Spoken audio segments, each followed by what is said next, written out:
महाभारत में पूरे यादव वंश का नाश हो गया था, तो आखिर आज के यादव कौन हैं? तो क्या सचमुच आज के यादवों के वंशज स्वयं भगवान श्री कृष्ण हैं? आप देख रहे हैं मिस्टीरियस हिंदू। तो चलिए अब करते हैं ज्ञान की बात।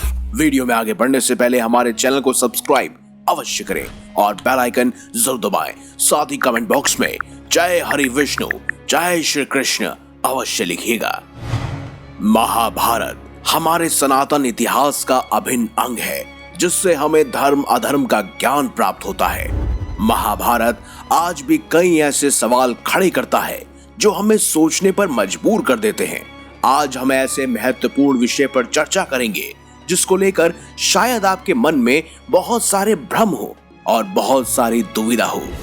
भारत में कई लोग मौजूद हैं जो अपने नाम के पीछे यादव लिखते हैं, तो ऐसे में सवाल उठता है कि भगवान श्री कृष्ण का वंश तो महाभारत काल में ही नष्ट हो गया था, तो आज के जो यादव हैं आखिर वो कौन लोग हैं? तो चलिए इस वीडियो को अंत तक जरूर देखिएगा। यादव शाब्दिक रूप से यदु के वंशज, जिन्हें यदुवंशी या अहीर भी कहा जाता है, जिन्हें द स्पार्टन ऑफ इंडिया भी कहा जाता है। भारत और नेपाल में पाए जाने वाला ये खास तौर पे एक समुदाय है जो चंद्रवंशी क्षत्रिय वंश के प्राचीन राजा यदु के वंशज हैं। वहीं आधुनिक भारत के मद्देनजर समझे तो यादव एक 5 इंडो आर्यन क्षत्रिय कुल है, जिनका वेदों में पांचजन्य के रूप में उल्लेख किया गया है। बहुत से लोग ऐसा कहते हैं जो आज के यादव हैं वो वास्तविक यादव नहीं हैं। उनका कहना है कि जब द्वापर युग में गांधारी ने श्री कृष्ण के वंश को यह श्राप दिया था कि जिस प्रकार से आज मेरे वंश का विनाश हो रहा है, हे कृष्ण, एक दिन तुम्हारे वंश का भी विनाश हो जाएगा। जब भगवान श्री कृष्ण के वंश का विनाश हो गया था, तो आखिर ये आज के यादव कौन है? अब आज के यादवों की असली वंशावली को समझने के लिए हमें इसके पीछे की एक बहुत ही रहस्यमय कथा को सुनना होगा। तब जाकर आपको समझ आएगा कि ये जो यादव वंश है वो आखिर है कौन। इस कथा को समझने के लिए हमें चलना पड़ेगा महाभारत में, यानी द्वापर युग के लगभग अंत में। कल्पना कीजिए कि हम द्वापर युग में पहुंच चुके हैं। मान लीजिए कि अभी अभी महाभारत का युद्ध समाप्त हो चुका है। इधर महाभारत युद्ध में सारे कौरव पांडव द्वारा मारे गए और धर्म की जीत हो चुकी है, अधर्म का नाश हो चुका है। इधर माता गांधारी जब महाभारत के युद्ध स्थल में पहुंचती है तो देखती है कि उनके 100 पुत्र मारे गए हैं। ये सब देखकर उनको बहुत कष्ट, बहुत पीड़ा पहुंचती है। तब उन्हें लगता है कि ये जितना भी नरसंहार हुआ है ये केवल और केवल वासुदेव श्री कृष्ण के कारण ही हुआ है। ये सभी पीड़ा लेकर एक रात माता गांधारी भगवान श्री कृष्ण के कक्ष में पहुंचती है और कहती है, हे कृष्ण, तुम्हारे कारण ही आज मेरे पूरे वंश का विनाश हो गया। आज मेरा एक भी पुत्र नहीं बचा जो मेरी पीढ़ी को आगे बढ़ा सके। इन सभी का कारण केवल और केवल तुम ही हो। इसीलिए मैं तुम्हें श्राप देती हूं कि जैसे आज मेरे वंश का नाश हो गया है, एक दिन ऐसे ही तुम्हारे वंश का भी नाश हो जाएगा। देख लेना कृष्ण, तुम्हारे वंश में कोई नहीं बचेगा जो तुम्हारे वंश को आगे बढ़ाएगा। ये श्राप माता गांधारी ने भगवान श्री कृष्ण को दिया और वो वहां से चली गई। इस प्रकार भगवान श्री कृष्ण ने मुस्कुराते हुए उस श्राप को स्वीकार कर लिया। लेकिन कथा यहीं समाप्त नहीं होती, क्योंकि यहाँ पर एक नहीं बल्कि 2 श्राप मुख्यतः काम कर रहे थे जो यादवों के विनाश का कारण बने थे।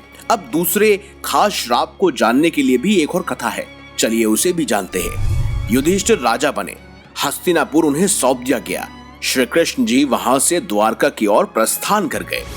जामवंत की पुत्री से भगवान श्री कृष्ण का विवाह हुआ, जिनका नाम जामवंती था, और उनको प्राप्ति हुई सांब नामक पुत्र की।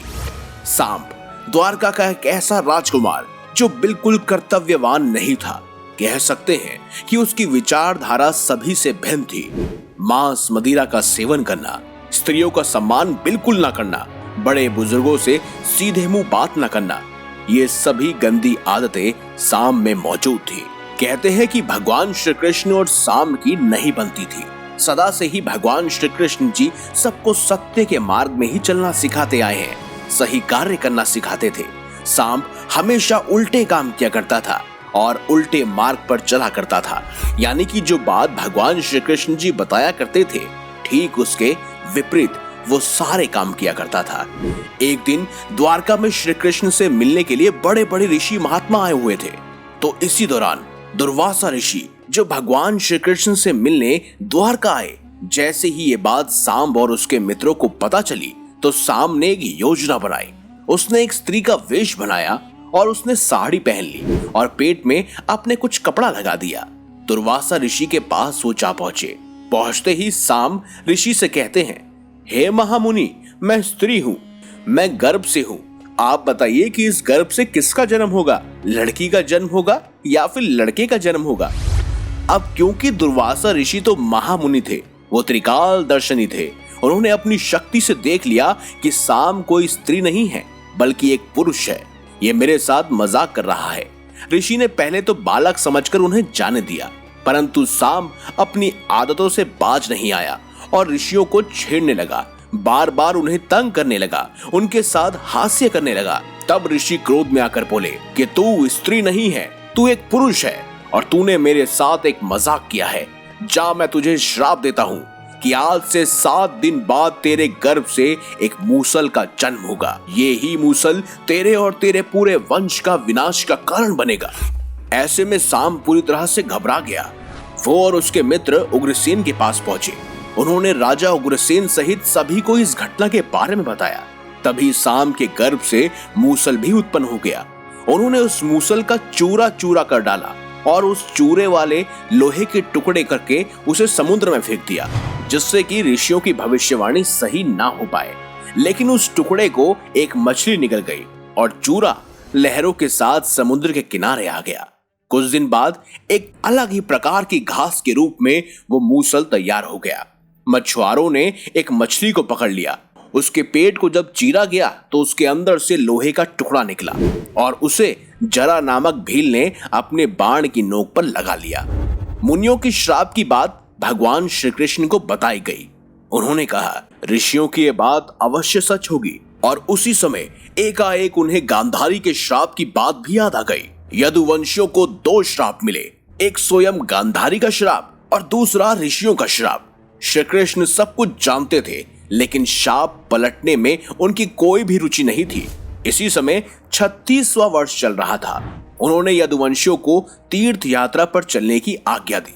वे सभी उत्सव के लिए इकट्ठा हुए, लेकिन उनके बीच एक युद्ध शुरू हो गया। इस आपसी झगड़े को मूसल युद्ध कहा जाता है। इस युद्ध में कई रहस्य छुपे हुए हैं। दरअसल झगड़े की शुरुआत कृतवर्मा के अपमान से हुई थी। सात्यकी ने मदिरा के आवेश में आकर उनका उपहास उड़ाना शुरू किया और कहा, अपने को क्षत्रिय मानने वाला ऐसा कौन सा वीर होगा जो रात में मुर्दे की तरह सोए मनुष्य की हत्या करेगा। तूने जो अपराध किया है यदुवंशी उसे कभी भी माफ नहीं कर सकते। उसके ऐसा कहने पर प्रद्युम्न ने भी कृतवर्मा का अपमान करते हुए उनकी बात का समर्थन किया। कृतवर्मा ने महाभारत का युद्ध लड़ा था और वह युद्ध में जीवित बचे 18 योद्धाओं में से एक थे। कृतवर्मा यदुवंश के अंतर्गत भोजराज हृदय के पुत्र और वृक्षणी वंश के 7 सेना नायकों में से एक थे, यानी कि वो पूरी की पूरी यादव सेना के एक सेनापति भी थे। महाभारत युद्ध में इसने एक अक्षौहिणी सेना के साथ दुर्योधन की सहायता की थी। कृतवर्मा कौरव पक्ष का अधिरथी योद्धा माना जाता है। अब कृतवर्मा को बड़ा क्रोध आया और उन्होंने एक हाथ उठाकर सात्यकी का तिरस्कार करते हुए कहा, भ्रुवी श्रवा की बाहा कट गई थी और वह मरणांत उपवास का निर्णय कर युद्ध भूमि में बैठ गए थे। उस अवस्था में भी तुमने वीर कहलाकर भी उनकी हत्या क्यों कर दी थी? ये तो नपुंसकों जैसा कृत्य है। इस बात पर सात्यकी को अत्यधिक क्रोध आ गया। उन्होंने तलवार से उसी समय कृतवर्मा का सिर धड़ से अलग कर दिया। बात बढ़ती चली गई। मूसल के प्रहार से उन सब ने एक दूसरे की जान लेना शुरू कर दिया। इस बात पर सभी आपस में झगड़ने लगे। झगड़ा इतना बढ़ गया कि वहां उगाई घास को उखाड़कर उसी को वो एक दूसरे से मारने लगे। और उसी घास से यदुवंशियों का नाश हुआ। दरअसल हाथ में आते ही वो घास एक विशाल प्रकार की मूसल का रूप धारण कर लेती थी और श्री कृष्ण के सामने देखते ही देखते सांब, चारुदेश, प्रद्युम्न और अनिरुद्ध की मृत्यु हो गई। अंत में केवल 3 लोग ही बचे, भगवान श्री कृष्ण जी, बलराम जी और उनका एक सहयोगी। भगवान श्री कृष्ण ने अपने उस तीसरे मित्र से मंत्रणा की और कहा कि तुम अति शीघ्र हस्तिनापुर जाओ और अर्जुन को सारी घटना सुनाओ और अर्जुन को तत्काल प्रभाव से यहाँ लेकर आओ ताकि वो हमारी स्त्रियों को हस्तिनापुर लेकर आए। यदि वो हमारी स्त्रियों को हस्तिनापुर लेकर जाएगा तो हमारी स्त्रियां सुरक्षित हो जाएंगी। ये कहकर श्री कृष्ण ने अपने तीसरे साथी को विदा कर दिया।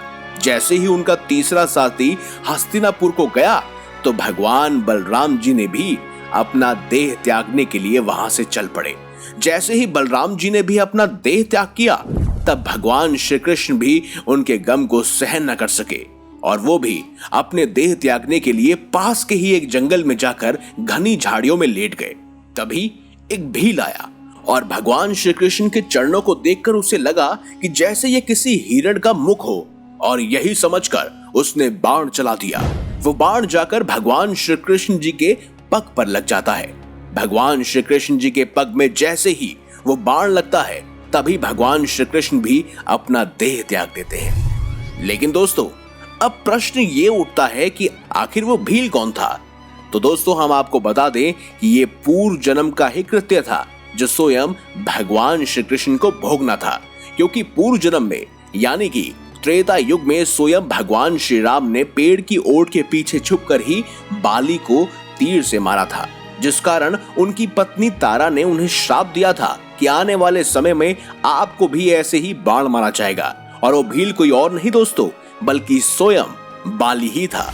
और बाद में जब मछुआरों ने मछली पकड़ी थी तब उसे वो मछली के पेट से ही एक मूसल मिला था जिसे उसने अपने बाण को तैयार किया और उसी बाण से भगवान श्री कृष्ण का वध हुआ। इसके बाद जब भगवान श्री कृष्ण ने अपना देह त्यागा और तभी के तभी वहां पर अर्जुन आए और द्वारका की जितनी भी स्त्रियां थी उनको हस्तिनापुर लेकर चले गए। फिर यदुवंश आगे बढ़ने लगा। इसके ऊपर आने वाले समय में हम एक वीडियो भी अवश्य बनाएंगे जहां आपको डिटेल में अर्जुन किस प्रकार से हस्तिनापुर उन स्त्रियों को लेके गया और बीच में किस तरह से उन स्त्रियों का अपहरण हुआ उस विषय पर भी वीडियो अवश्य आएगी। लेकिन जो हमारा मुख्य प्रश्न है वो ये है कि इस मूसल युद्ध में तो पूरे के पूरे यदुवंश का विनाश हो गया था, तो क्या फिर जो वंश यादव वंश आज भारत में रहता है तो क्या वो भगवान श्री कृष्ण का ही यादव वंश है? दरअसल गांधारी और ऋषियों के श्राप के तप के कारण भगवान श्री कृष्ण के जो वंश के लोग थे वो गलत मार्ग की ओर चल गए थे। जैसे मदिरा पान करने लगे, मांस इत्यादि का भक्षण करने लगे, औरतों का सम्मान नहीं करना, ऋषि मुनियों का अपमान करना और आपस में लड़ते रहना, एक दूसरे के प्रति अहंकार की और द्वेष भावना रखना। उनके अंदर ये अहंकार भी आ गया था कि उनके अंदर यदुवंश का खून है जिस वजह से उनका विनाश संभव नहीं है। तभी भगवान श्री कृष्ण ने सोचा कि यदि ये रहे तो कलयुग का निश्चित रूप से ही अंत कर देंगे। इसीलिए भगवान श्री कृष्ण ने केवल और केवल अपने ही वंश का विनाश करवाया था। अपने वंश की रक्षा उन्होंने नहीं की, उन्हें युद्ध के माध्यम से समाप्त करा दिया। और उसके बाद भगवान श्री कृष्ण जी ने और बलराम जी ने अपने अपने शरीर को त्याग दिया और अपने अपने धाम को चले गए। माता गांधारी के श्राप ने पूरे के पूरे यदुवंश को समाप्त नहीं किया था, केवल उन्होंने भगवान श्री कृष्ण और उनके वंश को श्राप दिया था उनके वंश का नाश हो जाए। दरअसल द्वारका में यदुवंश के बहुत से लोग पहले से ही रहते थे। कहा जाता है कि द्वारका भगवान श्री कृष्ण का नैनीहाल था, यानी कि वासुदेव जी पहले से ही वहां रहते थे। जब उनका विवाह हुआ तब वह द्वारका आए थे, तो पूरे यदुवंश का नाश नहीं हुआ था, केवल भगवान श्री कृष्ण और उनके वंश का नाश हुआ था।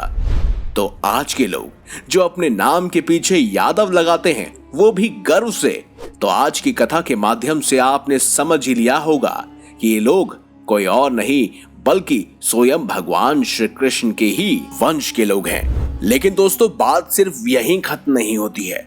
अगर आप जानना चाहते हैं कि तब से लेकर आज तक कितने ही यादवों ने राज्य किया, उसके बाद किस तरह से उनकी वंशावली आगे बढ़ती रही, जो आज के यादव हैं वो भगवान श्री कृष्ण से किस तरह जुड़े हुए हैं, उनके वंश से किस तरह से जुड़े हुए हैं, इस विषय में हम एक लिंक आपको डिस्क्रिप्शन में अवश्य दे देंगे, ताकि आप उसको पढ़कर पूरी तरह से समझ पाएं कि आखिर आज के यादव कौन हैं। और अगर आपको ये वीडियो अच्छी लगी है तो आप इसे ज्यादा से ज्यादा लोगों तक शेयर करें, क्योंकि आपके आसपास आपके मित्र, आपके भाई बंधु या आपके पड़ोसी या आपके सखा कोई ना कोई तो यादव आपसे अवश्य कभी ना कभी मिला ही होगा, तो उन्हें भी ये वीडियो अवश्य शेयर कीजिएगा। अगर आपको ये वीडियो अच्छी लगी है तो लाइक कीजिए, हमारे चैनल को सब्सक्राइब कीजिए और ज्यादा से ज्यादा शेयर भी कीजिए। साथ ही कमेंट बॉक्स में जय श्री कृष्ण अवश्य लिखिएगा।